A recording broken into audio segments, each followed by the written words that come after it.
Maharashtra today 24 news सत्य परिस्थितीचा सविस्तर आढावा। मंठा तहसीलदार यांनी अवैध वाहतुकीकडे दुर्लक्ष केले का असा प्रश्न उपस्थित होतो।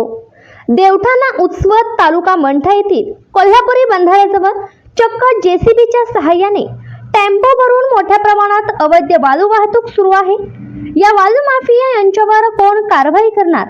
कारण महाराष्ट्र नवनिर्माण सेनेच्या वतीने अनेक वेळा निवेदन देऊन विनंती करून तसेच अनेक नामवंत दैनिकांमध्ये या प्रकरणी बातम्या छापून आल्या तरी काळा धंदा बंद झाला नाही।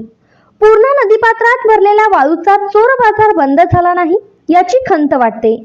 वाळू माफिया कोणाच्या जीवावर दिवसाढवळ्या पूर्ण नदीपात्रात जेसीबी पोकलेन आधुनिक यंत्राच्या सहाय्याने वाळू उपसा करून वाहतूक केली जाते। हे कशाच्या ताकदीवर? या वाळू माफिया यांची आयकर विभागामार्फत चौकशी झाली पाहिजे अशा प्रकारची मागणी महाराष्ट्र नवनिर्माण सेना करणार। कारण मोठ्या प्रमाणावर गौण खनिज रेती वाळू चोरी करून अमाप पैसा कमवला। कोट्यवधी रुपये काळ्या व्यवहारात घेऊन जाणाऱ्या वाळू माफियांच्या पूर्ण माहिती देऊ माफिया यांची आयकर विभागामार्फत चौकशी होणार। महाराष्ट्र नवनिर्माण सेना शांत बसणार नाही। महाराष्ट्र टुडे मराठीसाठी प्रतिनिधी रामेश्वर उबाळे।